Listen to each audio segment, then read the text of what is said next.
இந்த நானும் ரவுடி தான் அப்படின்னு சொல்லிட்டு ஒரு படத்தில் வந்து பார்த்தீங்க அப்படின்னா வந்து எப்பா சாமி முடியலப்பா இதெல்லாம் முடியலப்பா அப்படிங்கிற மாதிரி வந்து ஆர்ஜே பாலாஜி ஒன்று பண்ணுவார். அந்த மாதிரி தான் நமக்கு வந்து இப்போ மகாநதி சீரியல் பார்க்கும்பொழுது இன்றைக்கி எபிசோடெலாம் நமக்கு இருந்துச்சு. அதுவும் எனக்குலாம் கண்டிப்பாக அப்படி தான் இருந்துச்சு.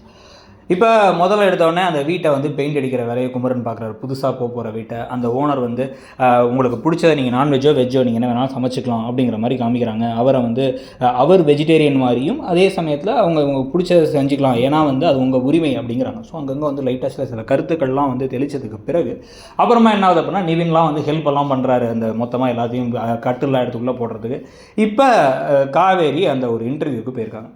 ரிசப்ஷனிஸ்ட் இன்டர்வியூக்கு வர அங்கே வந்து அந்த பாஸ் வந்து பார்த்தா அது ப்ரொஃபைல்லாம் செக் பண்ணி பார்த்துட்டு இது காவேரி விஜயோட ஒய்ஃபுங்கிறது தெரிஞ்சு விஜய் கால் பண்ணி சொல்ல, விஜய் நீ இன்டர்வியூ எடுத்தேரு நான் உள்ளே வரேன் அப்படின்னு கொடுன்னு உள்ளார போயிடுறாரு. உள்ளார போயிட்டு ஸ்ட்ரென்த் என்ன வீக்னஸ் என்னன்னு கேட்டால் அவள் ஸ்ட்ரென்த்து வீக்னஸ் எல்லாமே நான் தான் போக அவன் என் ஃப்ரெண்டு நான் தான் சிஸ்டர் கூப்பிட்டேன்னு சொன்னோன்னே கோவமாக கிளம்பிடுறாங்க. இவங்க கோவமாக கிளம்பும்போதே உட்காரு அப்படின்னு சொல்லிட்டு அவரை வெளில போக சொல்லிட்டு என்ன பிரச்சனை உனக்கு, நீ தான் என் உயிர், உனக்கு என்ன என்னை விட்டுட்டு போயிட்டு என்னை யார் பார்த்துப்பாங்கிறத 4 தடவை கேட்குறாரு. இவரை பார்த்துக்கிறதுக்காக அவங்க கல்யாணம் பண்ணாங்க புரியல. கேட்டால் வந்து என்னை யார் பார்த்துப்பான்னு கேட்டால் அது ரொம்ப ரொமான்டிக்காக இருக்கும்னு நினச்சி கேட்குறாரு போல். கேட்டதுக்கு பிறகு வந்து எனக்கு அதை பற்றிலாம் கவலை இல்லை, உங்களை தான் வெண்ணிலா பார்த்துப்பாங்கிறாங்க. என்ன பதில் இதுன்னு நமக்கு தெரியல. அதுக்கு உடனே இவர் வந்து நிவின் சொன்னார்ல வெண்ணிலாவை நினச்சி வருத்தப்படுறா காவேரின்னு சொல்லிட்டு, அதை இப்போ கூட யோசிச்சு பார்க்கல விஜய். யோசிச்சு பார்க்காம அதுக்கும் எதுவும் பதில் சொல்லாமல் என்ன பிரச்சனைன்னு சொல்லு, உங்கள் அம்மாவை சரி பண்ணணுமா இல்லை வெண்ணிலாவை அனுப்பணுமா, நீ சொன்னால் தானே தெரியும் அப்படிங்கிறாரு. எப்போ தான் உனக்கு சொன்னால் புரியும், சொன்னாலும் உனக்கு புரியுமாங்கிற மாதிரி இவங்க ஒரு பார்வையை பார்த்து கோவமாக கிளம்பிடுறாங்க. எங்கள் அம்மா என்னை தேடுவாங்க நான் கிளம்புறேன்னு கிளம்பிடுறாங்க.